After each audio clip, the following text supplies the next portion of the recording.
มาสัมพุทธัสสะ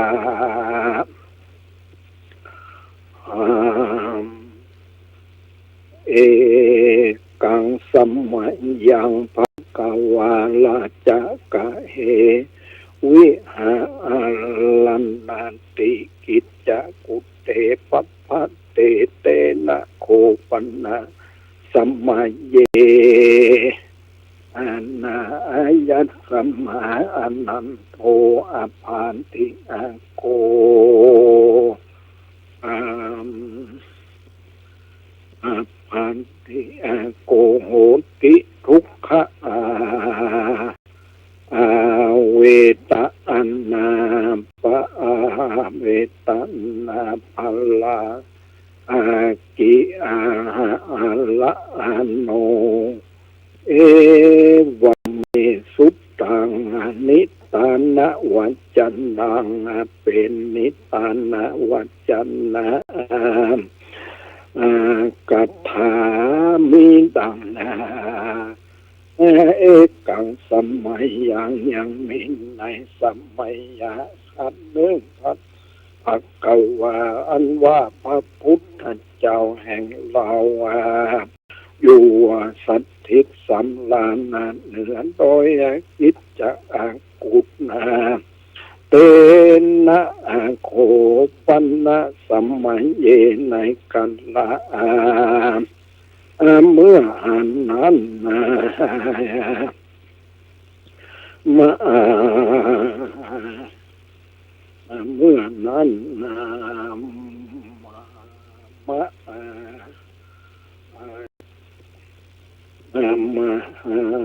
อนันตะเถระเจ้าตนมีอายุก็ได้ยังพญาติอันหนักนั้นก็มีและอันทะโขภควาเยนะยัสสมาอนันโทเตนุปสังกัมมิอุปสังกัมมิตวาปัญญเตอาสะเนนิอาสิอาติอาสัตอาสะโค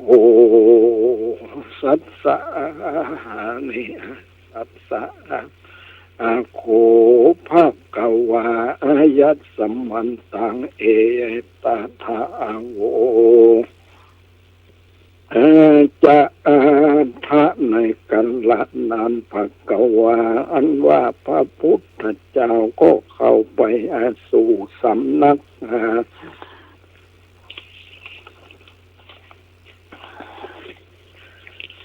แห่งพระมหาสำนักมหาอนันต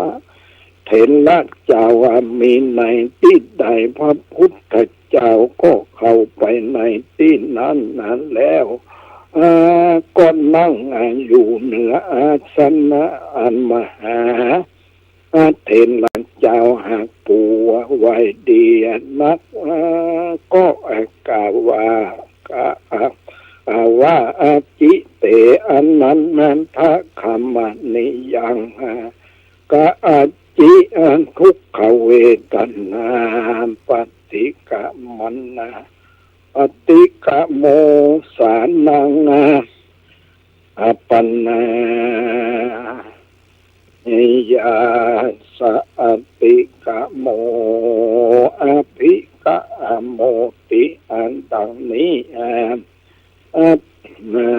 ดังนี้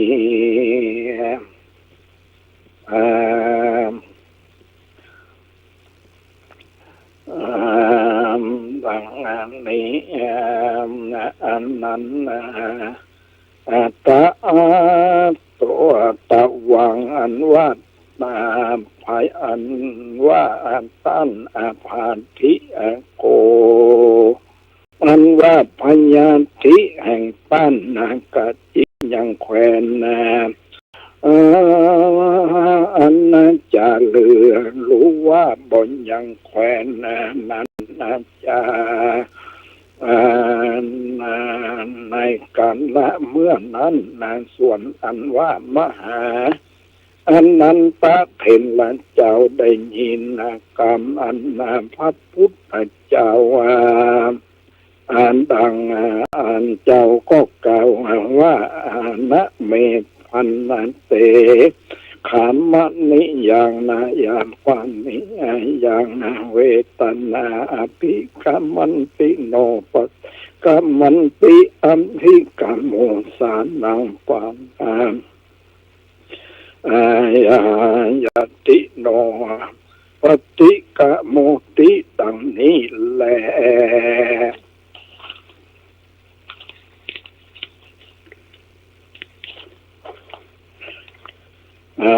พันนาเตภะกวาคา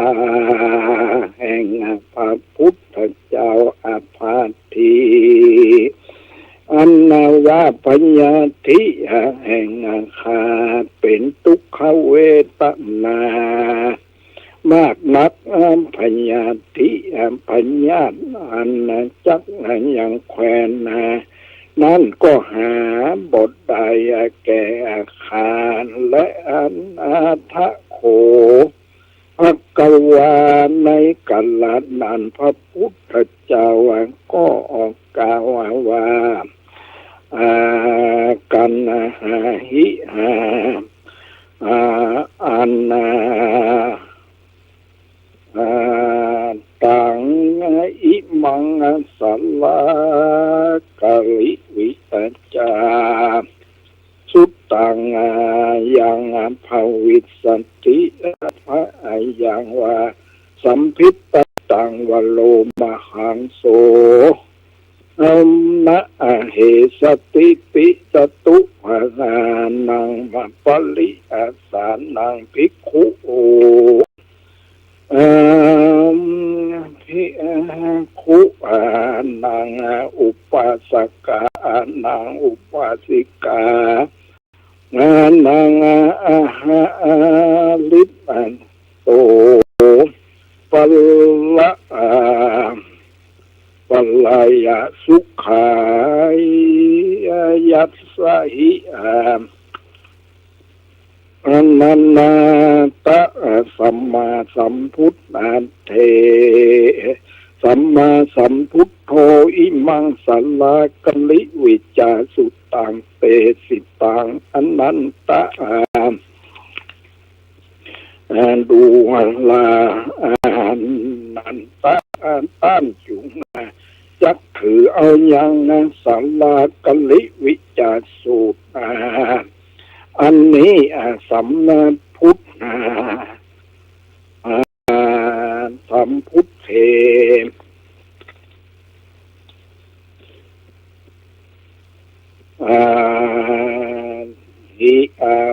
อิมังสัลลากลิวิจาสุตังเตสิตังอนันตะดุลาอนันตะจงถือเอาอย่างสัลลากลิวิจาสุวิจาสุอันนี้สัมพุทธเทหิอันว่าพระพุทธเจ้าหักเตสนาบละเสียงยังสักโตนและแม่นว่าอันเราแม่นว่าบริษัทต่างหลายคือว่าภิกขุและภิกขุณีอุปาสกะอุปาสิกาต่างหลายก็ดีก็เตียนย่อมพ้นจากอย่างพยะอันสะดุ้งตกใจกลัว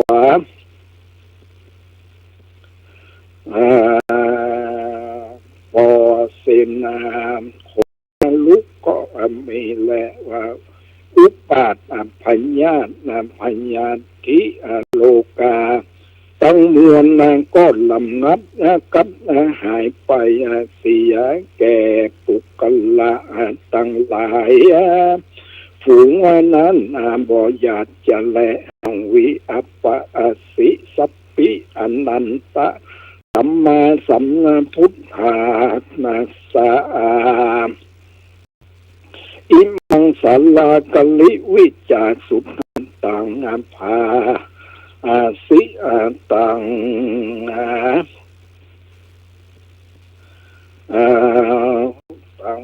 สิตังสัตขีสัพปิอนันตสัมมาสัมพุทธะอิมังสลากลิวิจาสุตังอภาสิอันตังเวสะอันปูสัพปิอนันตสัมมาสัมพุทธัสสะอิมังสลากลิวิจาสุตังอภาสิตังกะกุสันนันทะสัพปิอนันตสัมมาสัมพุทธัสสะอิมังสลากลิวิจาสุนันตังภาสิตังโกนาคัมมันนะสัพปิอนันตสัมมาสัมพุทธัสสะอิมังสลากลิวิจาสุตังอากาศสัพปิอันนันตสัมมาสัมพุทธัสสะอิมังสลากลิวิจาสุตังภาสิอันตังมะเอยัมปิอันนันตสัมมาสัมพุทธัสสะอิมังสลากลิวิจาสุตังอนันตเทวานังนะอามินันโทอิมังสลากลิวิจาสุตังโออุทุลาปันนันตุลามันตุลาปันตุลามะตุลาปุปปะอลากะลาลาดังนี้ไปถือเอายังสลากลิวิจาสุตอานันตะอันว่าสลากลิวิจาสุตอันนี้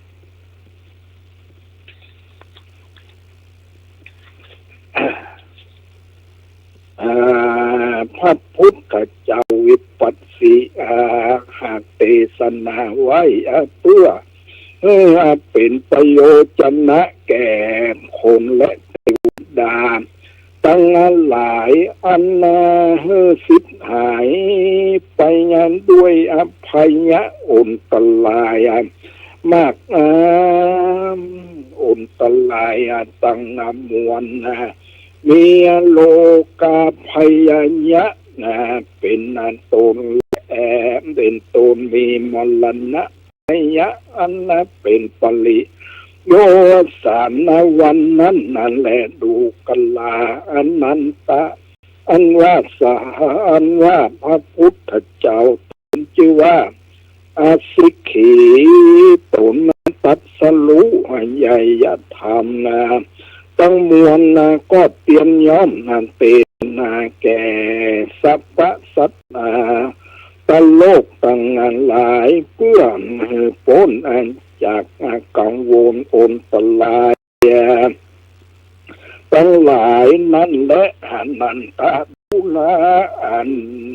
โนนะอันว่าพระพุทธเจ้าเวสสัพพูตน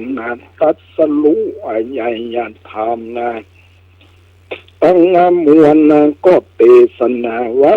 เป็นวิวัยแก่โลกตั้งมวลได้ปูจาตั้งใจฟังนั่นแหละอันนั้นตาดูกลาอันโนนะอันว่าพระพุทธเจ้ากะกุสันนันทะก็เทศนาไว้ให้แก่สัตว์โลกตั้งมวลเพื่อเป็นบุญแก่คนและเทวดาตั้งหลายดูกัลลาอนันตะอันว่าพระพุทธเจ้าโกนาคัมมันนะตน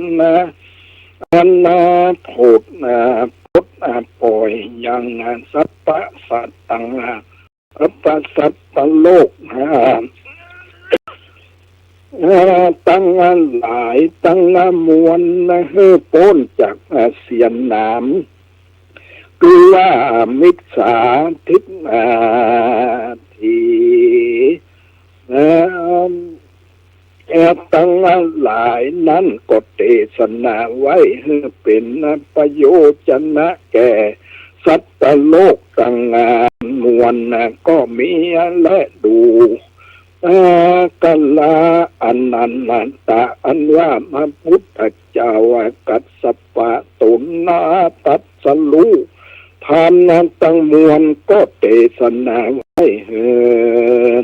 เป็นนาติจังติเติ้งแก่คนและเทวดาต่างหลายมีที่ข้าอายุมันยืนยาวมากนักและดูกัลลาอนันตะมายปิแม่นว่ากูพระตถาคตก็เทศนาเพื่อให้ห้ามเสียยังพยายะแก่คนและเทวดาต่างหลายและดูกัลลาอนันตะเถนแม่นว่ากูแม่นว่าพญาอินทร์ตนเป็นเจ้าแก่เทวดาต่างหลายก็ดีก็กล่าวสรรเสริญยกยอยังยกยอสั่งสอนยังเทวบุตรเทวันดาต่างหลายในกัลลาเมื่อและเยเกจิอนันตะนามะโตวาโคตะโตวาอัลลคะโต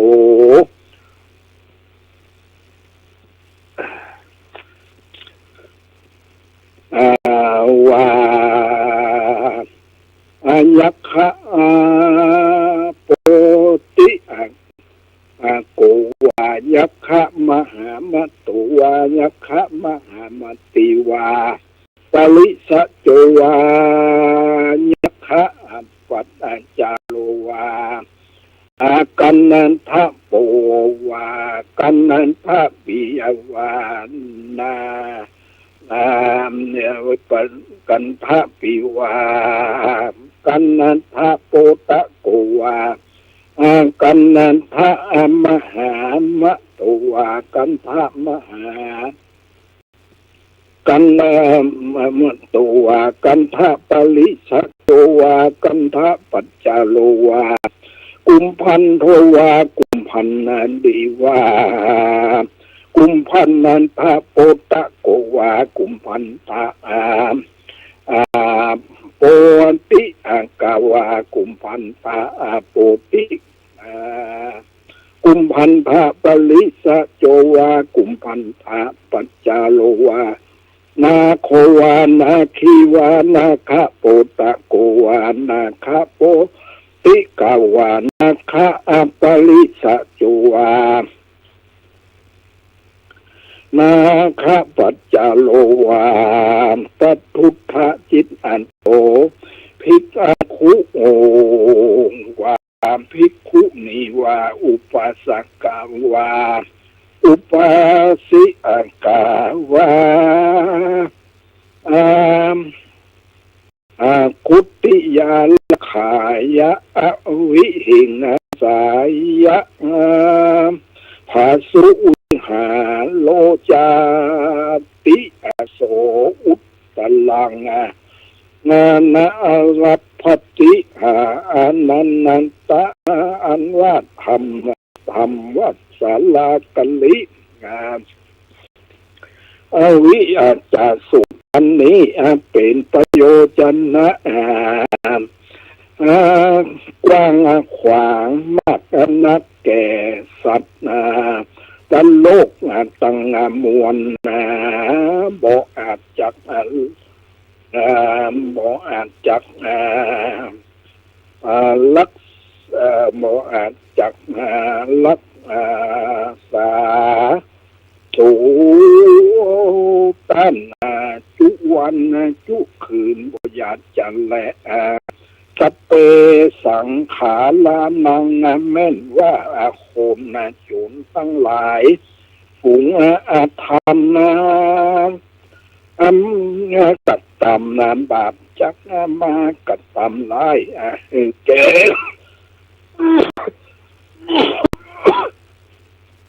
สูตันตั้งหลายดังอ่านก็ดีทำศาลากัลิวิจาสูตรอันนี้ก็หากจักรักษาแก่สูตรตันตั้งหลายบ่อยากจะและอันว่าพยาธิอันเจ็บตีนเจ็บมือก็อันดีนอกเนื้อในใจนอกเนื้อในหนังก็ดีพยาธิอันเจ็บในหูในดังในตาก็ดีลักขังกัดตังหากจักรักษาแก่สูตรต้านต่างหลายบางหลายอันดูราบางหลายด้วยอันหาพยาธิโลกาบอดได้ก็จักอยู่ดีมีสุขมาบ่อยากจะและโยปุกโลอันว่าปุกละผู้ใดได้ถือเอาอย่างศาลากลิวิจาสูตรอันนั้นนี้สังอ่านก็จักพ้นจากพยาธิ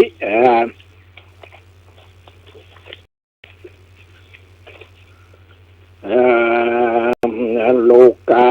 อันเจ็บในเนื้อในตนในหูในดังในตาในลิ้นในกลางในปากในตัวตนนั้นตั้งมวลก็หาบทใดในภาวะอันเกิดมานั้นจุภาวะญาติบ่อยากจะและยักษ์โขอันว่ายักษ์อันเป็นผู้หญิงก็ดียักษ์อันเป็นผู้ชายก็ดียักษ์อันเป็นลูกหญิงก็ดียักษ์อันเป็นลูกชายก็ดียักษ์อันเป็นลูกหญิงก็ดียักษ์อันเป็นบริวารก็ดียักษ์อันเป็นข้าเจ้าสอยก็ดีกันทัตตะอันเป็นผู้ชายก็ดีกันทัตตะอันเป็นผู้หญิงก็ดีกันทัตตะอันเป็นลูกหญิงก็ดีกันทัตตะอันเป็นบ่าวใจก็ดีกันทัตตะอันเป็นขาใจสอยก็ดีกันทัตตะอันเป็นเสนาอามาตย์ก็ดีกุมพันดาอันเป็นผู้ชายก็ดีกุมพันดาอันเป็นผู้หญิงก็ดีกุมพันดาอันเป็นเสนาอามาตย์ก็อันดีอันเป็นบ่าวชายก็ดีอันเป็นลูกหญิงก็ดีกุมอันเป็นลูกชายก็ดีกุมพันธะอันเป็นขาใจสอยก็ดีนักอันเป็นผู้ชายก็ดีอันและผู้หญิงก็ดีนักเป็นลูกชายลูกหญิงก็ดีนักอันเป็นเสนาอามาตย์และนาคอันเป็นบริวารก็ดีนาคอันเป็นข้าใจสอยก็ดี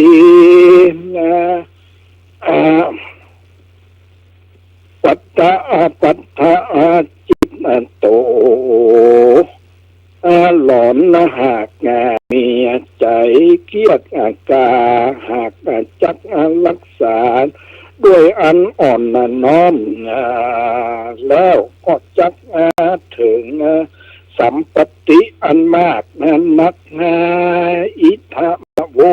จะภควา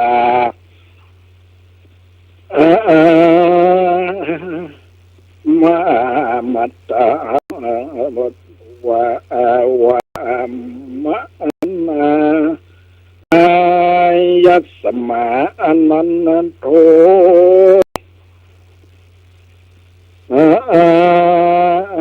โหอันว่ามหา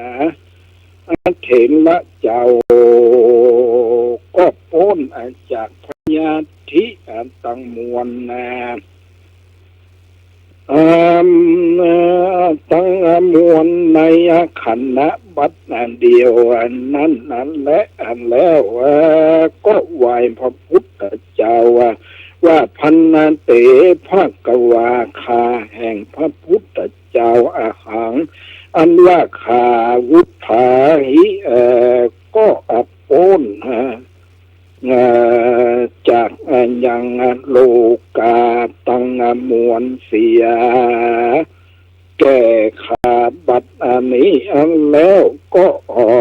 แล้วที่นั้นพระพุทธเจ้ากล่าวว่าอนันตดุลาอโนนาตวังอันว่าต้านจุง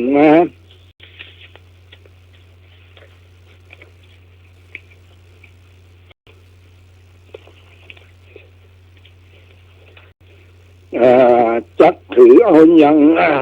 สาลากันลิวิจาสุดอันนามนี้แล้วจุงจำเดินไปใจอยากได้อย่าขาดอย่าได้อย่าประมาทหลงลืมมันเตอว่าอันส่วนอันว่ามหาอนันตเถระเจ้าตนนั้นก็ปนจากอย่างงามพญาธิ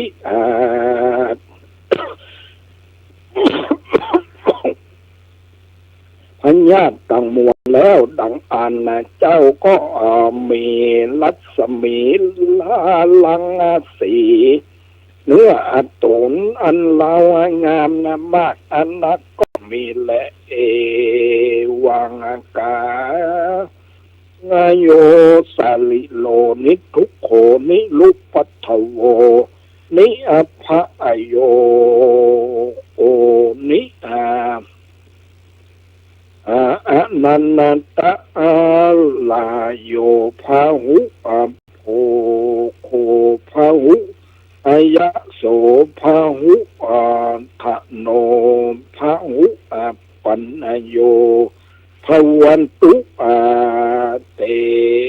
สัพพะตามอัฏฐโขภควาในกัลละเมื่อนั้นพระพุทธเจ้าหันยังมหาอนันตเถระเจ้า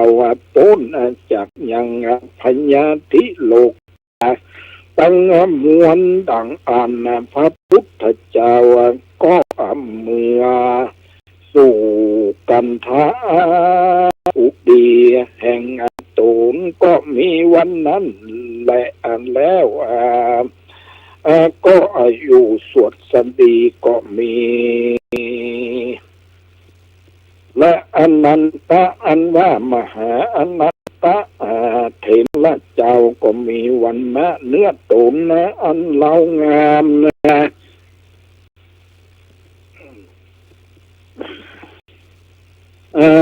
ก็ด้วยเตจานุภาวะแห่งพระพุทธเจ้าด้วยเตจะอันนั้นได้ตั้งใจฟังธรรมมเตสนาดวงชื่อว่าสัลลากลิวิจาสูตรก็มีวันนั้นแหละเตสนาปริโยสาธิกาธรรมเทศนาโสปฏิพละปาปูนิงสุพาหุจะนาในเมื่อแล้วธรรมเทศนาสัพพัญญูพระพุทธเจ้าเรื่องนี้แล้ว ดังอ่านธรรมเทศนาอันนี้ก็เป็นประโยชน์นะก็มีบรรณสัตว์ต่างหลายอันมากนักอันมีภิกขุณีอุปาสกะอุปาสิกาอินพรหมเทวบุตรเทวดาทั้งหลายก็ได้ถึงธรรมวิเศษมีประเภทว่าได้ถึงโสดาปฏิภละเป็นอันตนมีอรหันตาเป็นปริโยสารก็มีวันนั้นและสลากลิวิจาสุตังกิญาอันน่ากล่าวแก่ไขยังปากลิวิจาสุอันมีมันในจิตประโมนสุก็สมเร็จสำเร็จเท่านี้ก่อนแลอันนี้เป็นงานทำงานสลากลิวิจาสุนะคือว่ามันเป็นไอ้คนละฉบับเนาะฉบับที่ไอ้อันทันอย่างหนึ่งนะมันเป็นอันนั้นก็จะกล่าวถึงเรื่องเกี่ยวกับนิวรณธรรมเนี่ยกล่าวถึงนิวรณธรรมเนี่ยกล่าวถึงงานคือว่าคนเรามันจะถูกนิวรณธรรมเนี่ยนะคือทำเป็นเครื่องกั้นมีกรรมสันทะพอใจแล้วใครในอารมณ์ที่ชอบใจมีรูปเป็นต้นเรียกกรรมสันสองปองลายผู้อื่นเรียกพยาบาทสามความที่จิตหดหู่และเคลิบเคลิ้มเรียกถีนมิทะสี่ฟุ้งซ่านและลำคาญเรียกอุทธัจจะกุกุจจะห้าลังเลบ่ให้ตกลงได้เรียกว่าวิจิกิจฉาอันนี้เป็นธรรมนะเป็นเครื่องกั้นเนี่ยเราบางทีกับคนเรามันก็มีอยู่มีนิวรณ์เป็นเครื่องกั้นบ่ให้เราได้บรรลุความดีเราจะต้องตามในนั้นแล้วคนจะต้องให้ละด้วยตัดทางคะประหารตัดทางคะประหารนี่มันการสะกดไว้แล้วก็วิคัมพนะประหารการออกจากวิคัมพนะประหารการออกจากและสัมปเจตประหารเอาออกจากแล้วก็หันหนตังหันหนตังคือมรรคมีองค์8เนี่ยสัมมาทิฏฐิเห็นชอบสัมมาสังกัปปะดำริชอบสัมมาวาจาชอบสัมมากัมมันตะการงานชอบสัมมาอาชีวะเรื่องชีวิตชอบสัมมาวายามะภาคเพียรชอบสัมมาสติระลึกชอบสัมมาสมาธิตั้งใจมั่นชอบอันนี้เนี่ยเราเดินตามมรรคมีองค์8เนี่ยเราก็จะพ้นจากทุกข์ต่างๆได้ทำสลากลิวิจาสูตรแบบมันมีหลายฉบับรายละเอียดบนกันไปอธิบายไว้อย่างนี้คือว่าเราต้องละนิวรณธรรมทำเป็นเครื่องกั้นเนี่ยคือกรรมสันทะพอใจรักใคร่ในอารมณ์ที่ชอบใจมีรูปเป็นต้นเรียกกรรมสันสองปองร้ายผู้อื่นเรียกว่าพยาบาทสามความที่จิตหดหู่และเคลิบเคลิ้มเรียกถีนมิทะสี่ฟุ้งซ่านและลำคาญเรียกว่าอุทธัจจะกุกุจจะห้าลังเลบ่ให้ตกลงได้เรียกว่าวิจิกิจฉาเนี่ยอันนี้ได้วนนั้นธรรมเนี่ยมันจะต้องให้ใจวิธีนี่แหละวิธี ตทังคะประหารวิคัมพนะประหารสัมปเจตประหารเนี่ยเราก็จะต้องออกจากมันได้เนี่ยเราก็เมื่อออกจากมันแล้วมันก็จะไปแต่ความพ้นทุกข์ความดับทุกข์อันนี้เป็นธรรมเนี่ยที่สืบชะตาคนในสมัยก่อนเป็นจังเอาวามเวลาถึงปีใหม่ก็เนี่ยขึ้นปีใหม่ก็เนี่ยต้นก็เอามาเทศนาตามบ้านต่างๆแต่ละบ้านไปจะนิมนต์ไปก็ไปเทศนาแต่ตรงเข้าใจในเรื่องเนี้ยเรื่องภาคปฏิบัติเนี่ยนะคือตรงละนนธรรมทำเป็นเครื่องกั้นเนี่ยนะมันก็จะไปแต่ทางทุกทางพ้นทุกเมื่อ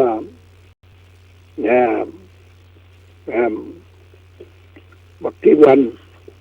ที่ผ่านไปนี่ก็มีลูกหลานของพ่อครูดวงดีแม่คำปันซึ่งมงคลซึ่งเป็นโหนอุปถากของวัดใหม่ห้วยสายเนี่ยเพิ่นก็มาทำบุญไปหาพ่อครูดวงดีแม่คำปันซึ่งมงคลเพราะว่าเพิ่นจะทำทุกปีเพิ่นจะมาทำกันที่วัดเราปีนี้ก็รู้สึกว่าก็มาทำกันนะนิมนต์พระเราเนี่ยทั้งหมดนะในวัดทุกรูปพระในวัดเราก็มี10 รูปนะเปิ้นก็นิมนต์ทุกรูปแล้วเปิ้นก็เต้นธรรมวันนั้นก็เต้นธรรมเรื่องอะไรเนี้ยอานิสงส์การหาคนตายเลยนะก็เอาเล่าเรื่องไอ้ของ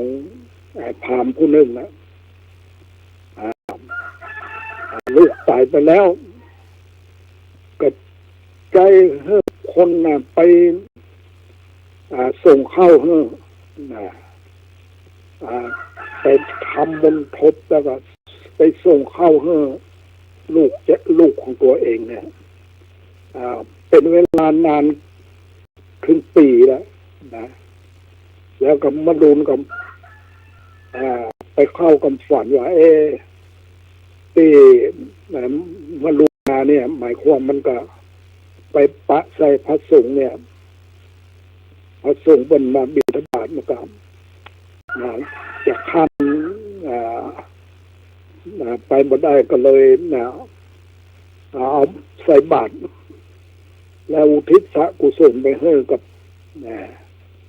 ผู้ที่ตายไปก็นั่นแหละผู้ที่ตายไปก็ได้รับส่วนบุญวันนั้นที่ผ่านไปเนี่ยเอาไปคล้ายๆทำมนทบแล้วก็เอาไปส่งให้อย่างนั้น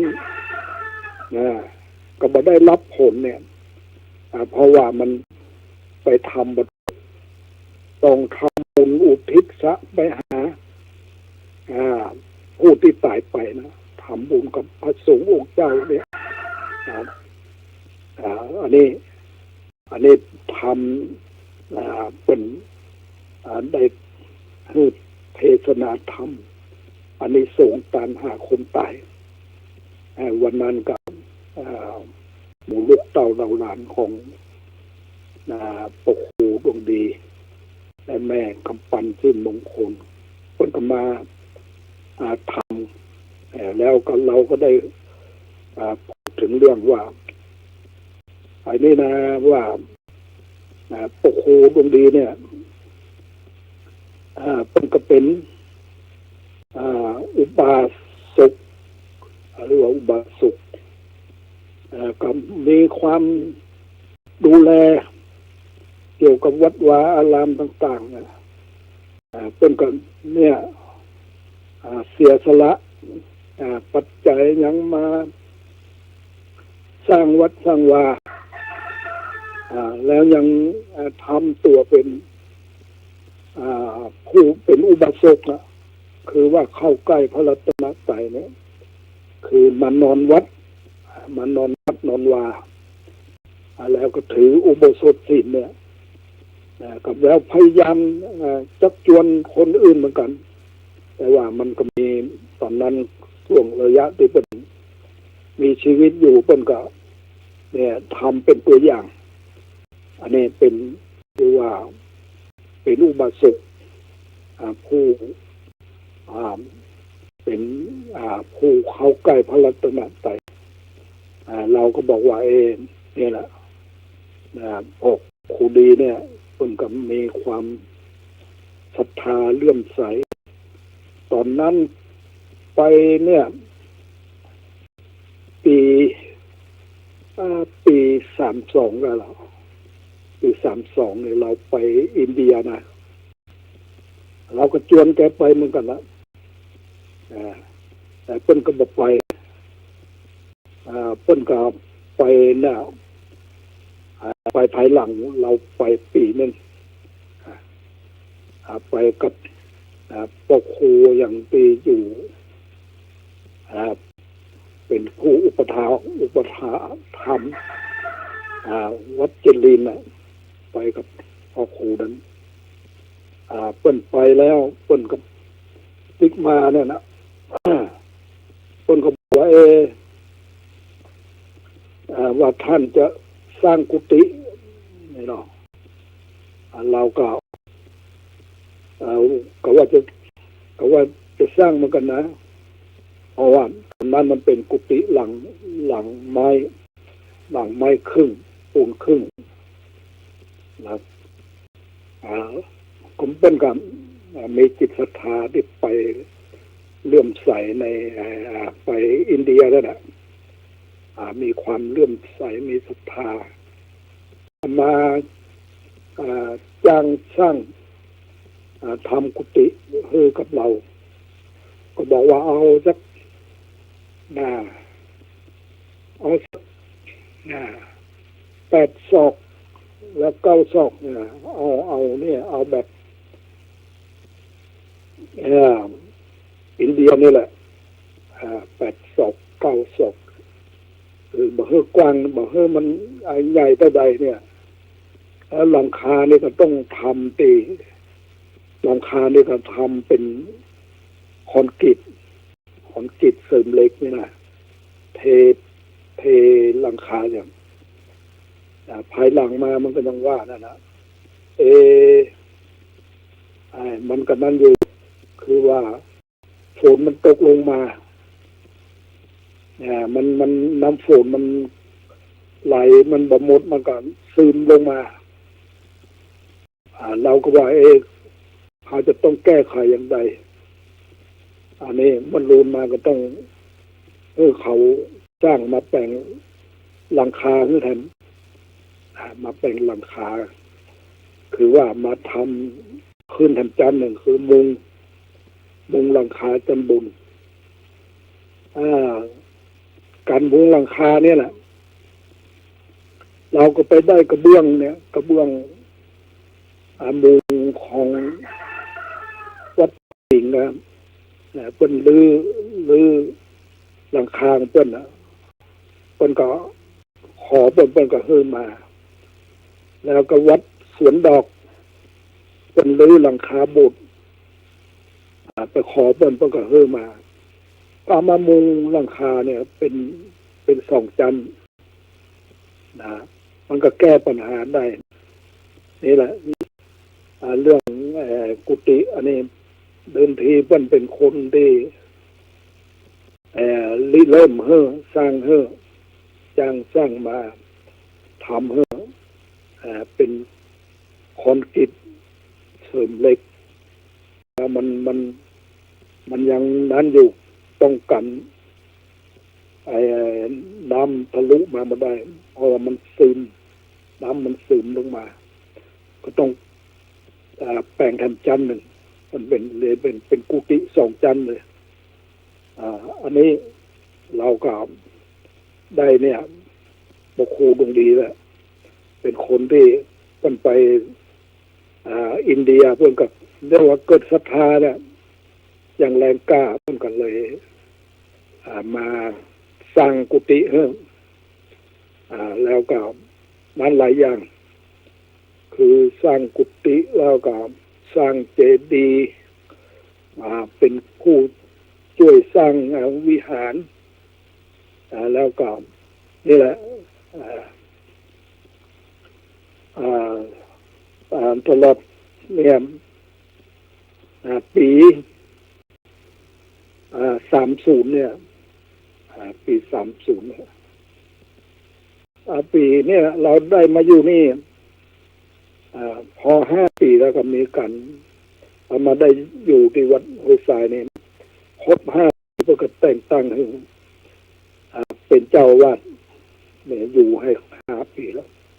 ก็แต่งตั้งให้เป็นเจ้าวาดในการฉลองวิหารด้วยเนี่ยอันนี้กันเรียกว่า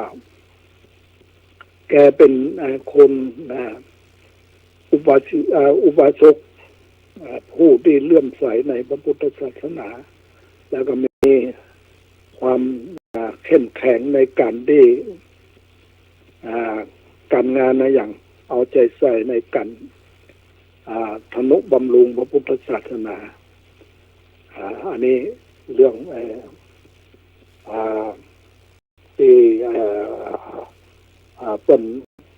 เป็นจะว่าแล้วก็เป็นตัวอย่างนั่นแหละเป็นตัวอย่างแนะนำศรัทธาเพื่อมาถืออุโบสถศีลแล้วเพิ่นก็นำศรัทธาแล้วก็นั้นก็มีญาติโยมที่ติดตามห้องก็มีอยู่คนที่มาถือศีลถืออุโบสถศีลกันอันนี้วันนั้นที่ผ่านมาเนี่ยวันที่23กันเนาะเพิ่นมาทำบุญให้กับปกครูดีกับแม่คำปันชื่นมงคลตลอดถึงลูกหลานของเพิ่นเฮือเตธรรมเนี่ยเรียกว่าธรรมอานิสงส์ตานหาคนตายแน่แล้วก็แน่ได้เตธรรมเนี่ยเตธรรมแล้วก็นี่เพิ่นก็นิมนต์พระสงฆ์ในวัดห้วยทรายนี่แหละทั้งหมดนะทุกลูกก็นับว่าเป็นการที่ดีลำลึกถึงผู้ที่ถึงแก่กรรมไปแล้วเราก็ได้กล่าวสัมโมทนิยคถาพอสมควรแล้วก็ปอนวันนั้นแล้วก็อย่างใดก็ตามเรื่องนี้เรื่องที่จะต่อไปนี่ในวันข้างหน้าเนี่ยนะเขาก็มาขอว่าอาจจะทำบุญอายุให้ท่านว่าเขาบอกให้สบายนะบอกให้สบายเท่าใดเนี่ยเขาควรจะทำบุญสืบชะตานี่แหละเขาก็มาขอเราก็ว่าจะทำก็ทำเหมือนกันก็ดีเหมือนกันแล้วก็เขาก็ไปจัดการนิมนต์วัดต่างๆที่ใกล้เคียงกันเนี่ยแล้วก็จะทำเมื่อในตามวันที่27วันที่27กันยาเนี่ยนะหลังเดือน12ปีไป1 วันเพราะว่าเนี่ยเป็นที่เขาว่าท่านเกิดพศ2489นะบัดใจมันบอกว่าเราก็บอกว่ามันบัดใจ2489นั้นเอาไปมันทำนั่นผิดทำประชาชนผิดไปแท้จริงเราเนี่ย2490 เดือนพฤศจิกา 2490 เดือนพฤศจิกายนถ้าดูถ้าเปิดดูปฏิทิน200 ปีแล้วมันก็จะตรงพอดีแล้วเป็นวันลอยกระทงเป็นวันลอยกระทงเพราะว่าเราเกิดวันลอยกระทงพอดีเราก็บอกเคยอย่างนั้นแล้วว่าเรามาใจ2489เป็น2490เนี่ยเพราะว่าเพื่อนฝูงก็มีอยู่หลายคนอยู่ที่ยังมีชีวิตอยู่ก็มีเสียชีวิตไปแล้วก็มีเราเนี่ยวันประชุมวันนั้นมาก็บอกเลยว่าเรามาทำบุญนี่นะทำบุญสืบชะตานี่นะก็ขอสืบชะตาทั้งหมดอะไม่ใช่ว่าสืบกับเราคนเดียวสืบศรัทธาทั้งหมดเพื่อมีนั้นมีอายุสืบอายุเหมือนกันเพื่อมีอายุยืนยาวเหมือนกันอย่างที่วันนี้เราได้ฟังธรรมไปแล้วนะฟังธรรมศาลากลิวิจารสูตรไปแล้วก่อนเนี้ยมันก็คล้ายๆกันนะแต่ว่าทำศาลากลิวิจารสูตรสมบัติพิสดารนะคนก็จะกล่าวถึงเรื่องเนี่ยพระพุทธเจ้ากะกุสันทะโกนาคัมมันะกัสสปะพระโคดมเป็นผู้ตรัสรู้ไวยธรรมคือว่าตรัสรู้อริยสัจสี่นะเรื่องทุกข์เรื่องเหตุเกิดทุกข์เรื่องข้อปฏิบัติถึงความดับทุกข์เรื่องเนี่ยเรื่องทุกข์เรื่องเหตุของทุกข์เรื่องความดับทุกข์เรื่องข้อปฏิบัติถึงความดับทุกข์พระพุทธเจ้าว่า4 องค์นี่แหละก็ล้วนแต่เป็นผู้ตรัสรู้อริยสัจสี่แล้วก็ย่อมจะแสดงธรรมเนี่ยศาลากลิวิจารสูตรทุกพระองค์แล้วอันนี้เป็นเรื่องราวที่เราจะต้องเอามาศึกษามาพิจารณาแล้วก็ละนี่แหละหันโทษในการเวียนว่ายตายเกิดบอกว่าจากจบจากสิ้นก็อธิบายไว้อย่างละเอียดนะเรื่องไอ้การรู้จักทุกข์รู้จักเหตุของทุกข์รู้จักความดับทุกข์รู้จักข้อปฏิบัติถึงความดับทุกข์เนี่ยการเวียนว่ายตายเกิดเนี่ยเป็นสิ่งที่บรรลุจักจบจากสิ้นหันโทษในการเวียนว่ายตายเกิดอันนี้เป็นธรรมที่ทำสุจตาอย่างเมื่อแล้วนี่เราก็ไปนะเราไปกับท่านมหาวิษณุไปที่บ้านแกนะไปที่บ้านแกครับออกไปกับเนี่ยไปสุจตาไปสุจตากับบ้านเนี่ยแกนะเราก็เนี่ยได้ทำพิธีสุจตาภายหลังมานี่ว่า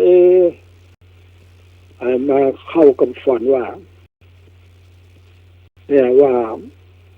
เขาจะเผาเราด้วยนะจะเผาเอาไม้มาสุ่มกันเนี่ยมาสุ่มกันแล้วเผาเป็นพระสิงห์เนี่ยเราความฝันมันเป็นอย่างนั้นเราก็มาเนกว่าเราตื่นขึ้นมาเราก็เนกว่าเรายังบัดตายแล้วจะไปเผ าเราเป็นศพได้ยังไงมันอันนี้มันเป็นความฝันเราก็อันนี้เราก็มันเล่าเรื่องมหาสนุกฟังมากันเรื่องตีความฝันที่นั้นมานี่แล้วอันนี้เป็นเรื่องความฝันเนาะแต่ก็นี่แหละเรื่องไหนมันก็แต่ว่าแล้วก็เรื่องเอาไม้มาซุกกันแล้วก็จะเผาเราเป็นพระสิงห์เนี่ยเราก็ว่าเราบัดตายแล้วจะว่าเผาจะได้อันนี้นะในความฝันเนี่ยแต่ว่าอย่างไรก็ตามเนี่ยเรื่องอันนี้เราก็ได้อู้ไปแล้วเมื่อที่เหตุการณ์ที่ผ่านมาแล้วภายหลังมาเนี่ยวัดของเราเนี่ยมีการที่ได้พระสิงห์มาเมื่อถ่ายชีวิตโคกระบือแล้วต้นเก่ามาทำเนี่ยมารอภายหลังมานี่ครับงานศพของมหาวิษณุเนี่ยเอาไปไว้ดอยสัปปัญญูศาลาที่เป็นประชุมเพลิงของมหาวิษณุต้นก็เอาพระสิงห์ที่ไหนมาหมดลักษณะสวยงามหน้าตักประมาณสัก2 เมตรเลยนะประมาณเรานี่นะคือว่าลักษณะสวยงามมากเป็นพระสิงห์อันนี้เราก็ว่ามันจะเป็นเหตุอย่างกับนั้นนะวันนี้ได้เวลาแล้วก็ขออนุโมทนากับท่านพระครูวิศวัตรและท่านพระครูปริยัติและท่านผู้ฟังทั้งหลายก็ขอให้มีความสุขความเจริญโดยทั่วหน้ากันขออนุโมทนา